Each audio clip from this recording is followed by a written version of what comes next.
मेरे को मालूम पड़ गया what is the third factor. वो है psychology of the actor. Not actor, psychology of character. Bollywood actor की साइकोलॉजी तो बस हॉलीवुड में काम करने की ही है। अभी मैंने मोन्टाज में एडमिशन भी ले लिया है, एक्टिंग भी सीख रहा हूँ, पर मुझे काम कहाँ करना चाहिए, हॉलीवुड या बॉलीवुड?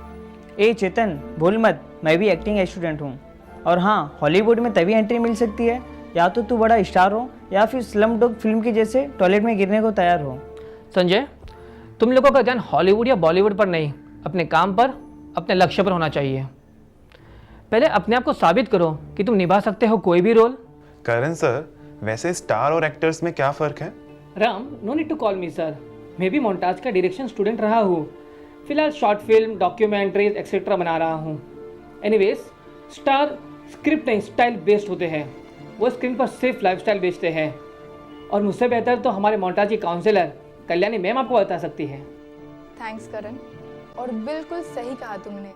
शायद इसीलिए हम जब भी किसी एक्टर को याद करते हैं तो उसके निभाए गए कैरेक्टर के लिए, ना कि उसकी स्टाइल के लिए। पर क्या वजह है कि आजकल ज़्यादातर स्टार्स को हॉलीवुड में काम मिल रहा है?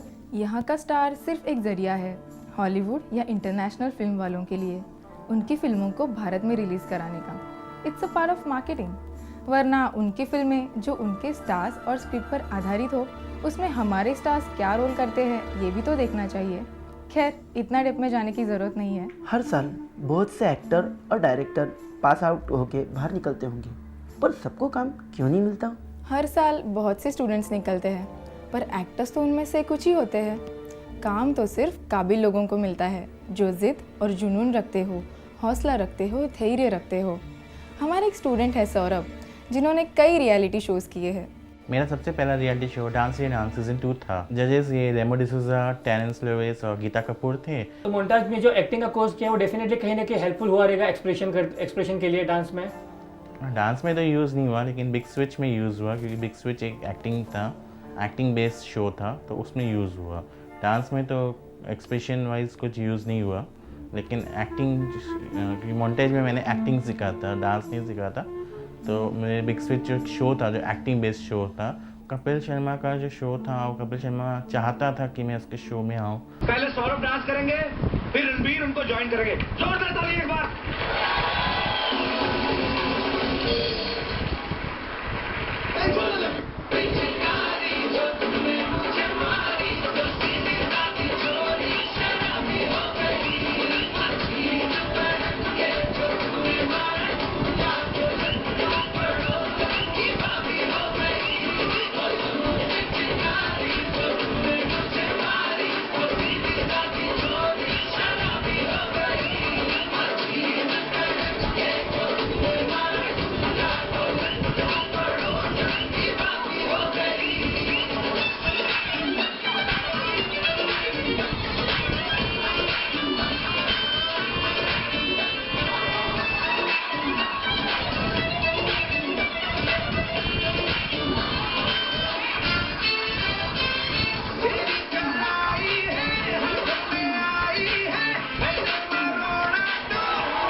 और एक स्टूडेंट है उस्मान, जो सहारा पर एक प्रोडक्शन हाउस में असिस्टेंट डायरेक्टर है।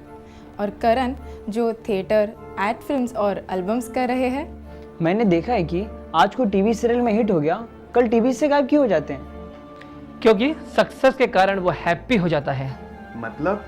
सिंपल सी बात है, फिल्म्स में अगर आपका प्रोटोगनिस्ट अनहैप्पी है, तभी तो वो अपने गोल्स को पाने के लिए एक्शन करता है और फिल्म बढ़ती है क्लाइमैक्स की ओर। होता क्या है, एक दो प्रोजेक्ट्स मिल गए, थोड़ी सी फेम मिल गई, तो सेलिब्रेशन शुरू। अरे बॉस, इसकी आगे की तैयारी भी तो करनी है। लोग स्ट्रगल किया ये तो समझते नहीं, बस जो मिला उसी को फाइनल सक्सेस मान लेते हैं। तो क्या हमारे डीन सर, क्या वो भी हैप्पी हैं, इसलिए वो भी कोई फिल्म नहीं कर रहे? पता है 80% ऑफ द पॉपुलेशन की क्या प्रॉब्लम है? उन्हें जो दिखता है, नज़र आता है, उसी को सच मान लेते हैं। पर जो नज़र नहीं आता वो, क्या उनका एग्जिस्टेंस नहीं है? ये जो इंजीनियर्स, सीईओज, सेलिब्रिटीज आप देखते हो, उनको बनाने वाले उनके मेंटर्स, उनके टीचर्स, क्या खुद वो पोजीशंस वो नहीं बन सकते? ये बिजनेसमैन, स्पोर्ट्समैन, सेलिब्रिटीज, सीईओज, ये समाज के लिए, दूसरों के लिए कोई नहीं बनता। पर टीचिंग ट्रेनिंग हमेशा दूसरों के लिए होती है and you never know sir will be back soon in next that's a surprise. लेकिन उनका क्या, जो सालों से बस स्ट्रगल ही करते आ रहे हैं। जितनी ऊंचाई पर पहुंचना चाहते हो उतनी चढ़ाई भी तो चढ़नी पड़ेगी ना। थोड़ी सी सांस फूली नहीं कि मैंने बहुत स्ट्रगल कर लिया। You don't achieve success. You attract success by becoming an attractive person. And you become attractive by your attitude. Attitude म्हणजे Attitude is a simple combination of your thoughts, feelings and actions. समझे? Combination. Ma'am acting class में maths क्यों? जैसे army में जाने के लिए fitness और जिगर ज़रूरी है, वैसे ही फिल्मों में आने के लिए positive and professional approach, professional लोगों का साथ ज़रूरी है। सिर्फ दिन में 1-2 ऑडिशंस दे दिए और बैठ गए दोस्तों के साथ गपशप करने तो बन चुकी तुम्हारी फिल्में। तो क्या फ्रेंड्स को छोड़ दें? फ्रेंड्स को छोड़ो नहीं, पर अब उन्हें भी अपना दोस्त बनाओ जो तुम्हारी फील्ड से ताल्लुकात रखते हो और जो पॉजिटिव हो, और निगेटिव लोगों से हमेशा दूर ही रहो। और एक ज़रूरी बात, अब चाहे जितने टैलेंटेड हो पर अगर आप पंक्चुअल नहीं हो तो किस काम का आपका टैलेंट। इस फील्ड में सक्सेसफुल नहीं होने की एक वजह यह भी है कि you don't take it seriously. मैंने कई एक्टिंग स्टूडेंट्स को, स्ट्रगलर्स को देखा है, वो सिर्फ इंजीनियरिंग, मेडिकल, MBA को ही प्रोफेशन समझते हैं। उन्हें अपने दोस्तों को बताने में शर्म महसूस होती है कि वो इस फील्ड में ट्राई कर रहे हैं। या तो आप एक्टिंग प्रोफेशन की इज्जत नहीं करते, या फिर आपको अपने ऊपर ट्रस्ट नहीं है कि हम सक्सेसफुल होंगे भी या नहीं। Success, failure are just mental status. क्या हर मेडिकल स्टूडेंट डॉक्टर ही बनना चाहता है? I won't go in depth, but बहुत ज़रूरी है कि आपका प्रोफेशनल सर्कल हो, नॉलेज अपडेट हो। पर नॉलेज तो हमने ले लिया ना मोन्टाज में कोर्स करके, अभी तो काम करने का टाइम आ गया ना। नॉलेज अपडेट से मतलब? अरे जैसे व्हाट्सएप और दूसरा एप्लीकेशन अपडेट करते हैं वैसे ही नॉलेज अपडेट करते हैं। Was it a joke? Should I laugh? Film making, acting ये एक लर्निंग प्रोसेस है। यहाँ ऐसे नहीं कि बस एक बार डिग्री मिल गई तो अगले 10 सालों तक बस वही टेक्निक, वही फॉर्मेट।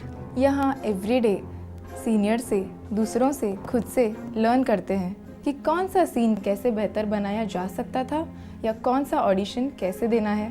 और जिस बात को समझते हैं, जान जाते हैं, वही कंटिन्यूटी में काम करते नजर आते हैं। वरना सर्टिफिकेट और ख्वाब लिए तो हजारों लोग हर रोज मुंबई आते हैं। बट ऑडिशन में सक्सेस कैसे होना चाहिए? क्योंकि हर ऑडिशन में जो डायलॉग और स्क्रिप्ट होते हैं वो तो ऑन द स्पॉट मिलते हैं, और फिर डायलॉग जल्दी से याद हो ये जरूरी तो नहीं। एक नंबर क्वेश्चन। सिंपल है, उनको बोलो मैं खुद ही एक्ट करके दिखाता हूँ। हो सकता है कि कई बार वो अग्री करे कि आप खुद से ही कोई एक्ट या उस कैरेक्टर से मिलता जुलता कुछ करके दिखाए, या फिर वो आपको बाहर का रास्ता दिखा दे, क्योंकि कुछ स्क्रिप्ट और कुछ कैरेक्टर्स की खास डिमांड होती है। ऑडिशन लेने के 2 ही कारण हैं।